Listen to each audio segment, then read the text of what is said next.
नमस्कार साथियों, स्वागत है आप सभी का चंदू सर की क्लास यूट्यूब चैनल पर। मेरे प्यारे साथियों, आज हम रिव्यू करने वाले हैं नाथ पब्लिकेशन की तरफ से आने वाली राजस्थान कला संस्कृति की शानदार किताब का।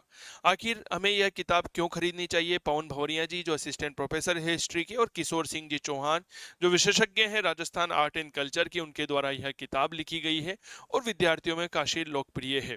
क्या अच्छाइयाँ हैं इस किताब की और क्या कमियां हैं, तो इस सब के बारे में इस वीडियो में आप जानेंगे। और हमें यह किताब क्यों खरीदनी चाहिए और बाकी की तुलना में इस किताब में क्या है और क्या नहीं है, दोनों चीजें हम यहाँ पर जानेंगे, अच्छाई भी और बुराई भी, पॉजिटिव और नेगेटिव दोनों। तो आइए शुरुआत करते हैं एक शानदार रिव्यू की। वीडियो अच्छा लगे तो इसे शेयर जरूर करिएगा। चलिए शुरू करते हैं। चलिए शुरू करते हैं नाथ पब्लिकेशन की तरफ से आने वाली राजस्थान कला संस्कृति की इस शानदार किताब का। किताब कहती है कि नवगठित संभागों और जिलों के आधार पर हैं। इसके लेखक Shri Pawan Bhavariya sir, assistant professor history, और किशोर सिंह चौहान सर हैं जो जादूगर हैं राजस्थान आर्ट एंड कल्चर के और मेरे अजीज मित्र हैं। तो दोनों लेखकों का परिचय किताब में दे रखा है। किताब की एमआरपी जो है वह 210 रुपये है, नेट एमआरपी पर मिलती है, पिक्स राइट पर है यह। देखिए, सबसे पहले पेपर क्वालिटी अच्छी है, ठीक ठाक है। राजस्थान लोक सेवा आयोग, राजस्थान कर्मचारी चयन बोर्ड के द्वारा जो विभिन्न परीक्षाएं होती हैं उनके लिए उपयोगी है। राजस्थान कला संस्कृति एक समग्र अध्ययन है यह, ठीक है। चलिए, अब इसके बारे में अगर मैं थोड़ी सी बात करना चाहूँ तो नाथ पब्लिकेशन के बारे में यह किताब आती है और देखते हैं इस किताब में क्या क्या है। सबसे पहले बात की गई है यहाँ पर अनुक्रमिका की। शुरुआत की गई है राजस्थान कला के प्रमुख, राजस्थान स्थापत्य कला, प्रमुख दुर्ग, किले, महल, हवेलियाँ, यानी कि सबसे पहले स्थापत्य हैं। फिर कला के बारे में है, मेले, त्यौहार, लोक देवता हैं, धार्मिक आंदोलन है, देवियाँ हैं, लोकगीत, नृत्य, नाट्य, वाद्य यंत्र है, संगीत, घराने, हस्तकलाएं, वेशभूषा, वस्त्र परिधान, आभूषण है, सांस्कृतिक परंपरा, विरासत, जनजातियाँ, बोलियाँ, कृतियाँ, साहित्य कार्य, पर्यटन आदि इसमें टॉपिक सम्मिलित किए गए हैं, ठीक है। राजस्थान में स्थापत्य कला के प्रमुख दुर्ग, देखो सबसे पहले तो क्या होता है ना, इन्होंने मनुष्य की उत्पत्ति से ही इस बात की देखा है। फिर उसके बाद उन्होंने दुर्ग के बारे में बताया, संस्कृति के निर्माण, सभ्यता संस्कृति में भेद बताने की कोशिश की, फिर सीधा दुर्गों पर आए हैं। दुर्गों के प्रकार बता करके इन्होंने विभिन्न प्रकार के दुर्गों के बारे में बताया कि दुर्ग क्या होते हैं, कौन कौन से संभाग में कौन कौन से दुर्ग हैं जिनको पढ़ना चाहिए। सबसे बड़ी बात नए जिलों के अनुसार है। हालांकि एक बात मैं आपको बता दूं, अभी तक भी विद्यार्थियों को नए जिलों, नए संभागों में बिल्कुल भी नहीं पढ़ना चाहिए, क्योंकि अभी तक सामान्यतः जो देखा गया है, नए जिलों और संभागों से कोई प्रश्न नहीं आया है, ठीक है। तो अपने मन मस्तिष्क विचारधारा में से ये बात बिल्कुल निकाल दीजिए कि हमें नए जिलों के अनुसार पढ़ना चाहिए। मैं एक ही बात कहता हूँ, मैंने पहले भी वीडियो बनाया था कि हमें नए जिलों को और नए संभागों को इतना महत्व नहीं देना है, ठीक है ना। तो ये चीज़ें हैं। संभाग वाइज है, जैसे उदयपुर संभाग को इन्होंने पहले शामिल किया है। चित्तौड़ दुर्ग है, दुर्ग की पूरी डिटेल दे करके उसमें जो महत्वपूर्ण स्थापत्य है, जैसे विजय स्तंभ है, तो पूरी जानकारी यहाँ पर दी गई है विजय स्तंभ के बारे में। दुर्ग के कुछ और मंदिर हैं, उनका अलग से दे रखा है।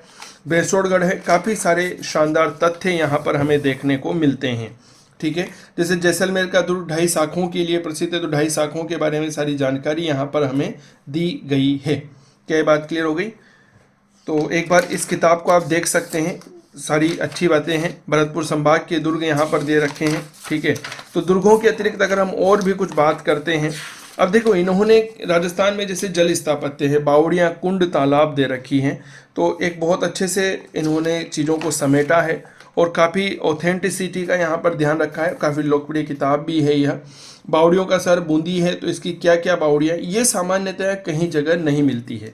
और आजकल जो परीक्षाओं में पूछा गया है वो ये पूछा जाता है, छोटी सी कोई स्थापत्य का छोटा सा कोई तथ्य दे दिया जाता है और फिर उसके बारे में पूछ लिया जाता है। जैसे क्लब बावड़ी हो गई, सुक्ता बावड़ी हो गई।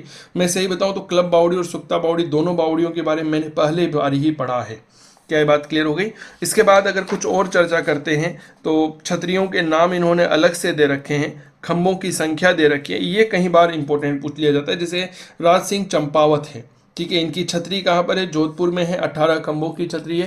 राज सिंह जी को हम इतिहास में भी पढ़ते हैं, जोधपुर के जो महाराजा हुआ करते थे जसवंत सिंह जी, उनके प्रधानमंत्री थे यह, ठीक है। पाली संभाग वाइज इन्होंने दे रखे हैं, ये चीज़ें बहुत अच्छी है, ठीक है ना। चलिए, इसके बाद अगर हम थोड़ी सी, जैसे मंदिर हैं, अब मंदिर की इन्होंने अलग से सारणी बनाए रखी है और जिले दे रखे हैं, जिले वाइज मंदिर हैं, तो ये एक ठीक रहता है, इससे विद्यार्थी को समस्या नहीं आती है पढ़ने में, ठीक है। चलिए, हाँ, इसमें ऐसा किया जा सकता था जो मुझे लगता है कि जैसे कोई भी मंदिर है, अब वो नए जिले और पुराने जिले में शामिल किया गया है, तो इनको एक तरफ कोष्टक बना करके पुराने जिले का नाम लिख देना चाहिए था, क्योंकि आजकल परीक्षाओं में नए जिले से तो प्रश्न पूछे ही नहीं जा रहे हैं। ठीक है ना। बीकानेर चित्रशैली है दूसरा। इसको चित्र, इस किताब को और अट्रैक्टिव बनाया जा सकता था चित्रों के माध्यम से। ठीक है, कुछ इमेजेस दे करके इस किताब को और भी अच्छा बनाया जा सकता था, लेकिन फिर भी लेखन कार्य में इन्होंने सर्वश्रेष्ठ किया है अपना, क्योंकि किशोर सिंह चौहान सर जो हैं इनको मैं पर्सनली जानता हूं और बहुत अच्छे राजस्थान कला संस्कृति के व्याख्याता हैं। राजस्थान कला संस्कृति को तो उन्होंने अपनी उंगलियों पर ले रखा है। ठीक है, और बहुत अच्छे गायक हैं, ये बात थोड़ा सा समझिएगा। त्योहारों को इन्होंने बहुत अच्छे से शामिल किया है। एक बार देख लेते हैं कार्तिक मास। इन त्योहारों को ये डायग्राम के माध्यम से दिखा सकते थे, तो उससे विद्यार्थी को पढ़ने में समस्या नहीं आती है। अब जैसे गणेश चतुर्थी है, गणेश चतुर्थी के त्यौहार के बारे में बता करके इन्होंने जो विभिन्न प्रकार के गणेश जी के मंदिर हैं, जैसे त्रिनेत्र सिद्ध गणेश, गढ़ गणेश, बिना सूंड के गणेश, बोहरा गणेश, जाडा गणेश, एक दंत गणेश, सिद्ध गणेश, खेड़ गणेश, कुर्सी पर बैठे हुए गणेश, इन तरह के मंदिरों के बारे में सूचना दे करके बहुत अच्छा कार्य किया है।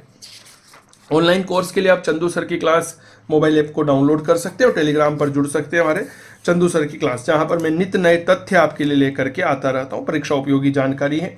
पूर्णिमा, जैसे मान लीजिए जितनी भी पूर्णिमा होती है उनके बारे में सारी सूचनाएं एक जगह दे करके अच्छा काम किया है।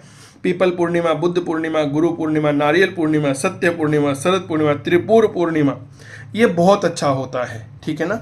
हालांकि इतना ज़्यादा एग्जामिनर डीप में जाता नहीं है, पर फिर भी आने वाले समय में हो सकता है कि कुछ चीज़ें हो जाए। ठीक है, चित्र देख करके इस किताब को बहुत अच्छा किया जा सकता था, लेकिन फिर भी हो सकता है कई बार लेखक जो होता है उसके ऊपर कई तरह के ऐसे प्रेशर भी होते हैं कि वह खुल करके काम नहीं कर सकता, लेकिन फिर भी यहाँ पर दोनों लेखकों ने अपना सर्वश्रेष्ठ देने का काम किया है। क्या ये बात क्लियर हो गई? बहुत शानदार किताब है, पेपर क्वालिटी बहुत अच्छी है, पढ़ सकते हैं, ले सकते हैं और किताब को शानदार तरीके से देख सकते हैं। जैसे पीपा जी ने कौन सी किताबें लिखी, अब सामान्य तौर पर इस तरह की जानकारियां हमें अलग किताबों में देखने को नहीं मिलती है। ठीक है, राजस्थान कला संस्कृति की किताबें अगर आप देखेंगे मार्केट में तो इस तरह से अलग से जानकारी नहीं मिलती है कि संत संप्रदाय के द्वारा कौन सी किताब, जैसे संत माऊ जी ने किताब लिखी है, माऊ जी के चौपड़े हो गए, है ना, और रैदास की किताबें हो गई, तो इनको अलग से ही देना अपने आप में बहुत शानदार बात है और इसके लेखन कार्य में बहुत ज़बरदस्त मेहनत यहाँ पर की गई है। राजस्थान के प्रमुख लोकगीत हैं, इनके बारे में बातें की गई है, लोक नृत्य हैं, और फिर इन्होंने एक सूची दे दी है, एक सारणी दे दी है, ये बहुत अच्छा रहता है। ठीक है ना। ये तथ्य हैं, इंपॉर्टेंट फैक्ट होते हैं जो परीक्षा में रिवाइज करने के टाइम पर हमें बहुत मदद करते हैं। ठीक है, पुरुषों के वस्त्र दे रखे हैं, महिलाओं के वस्त्र दे रखे हैं, कौन कौन से हैं, क्या क्या हैं। ठीक है, राजस्थान के प्रमुख आभूषण हैं, इनके बारे में भी जानकारी हमें यहाँ पर देखने को मिलती है।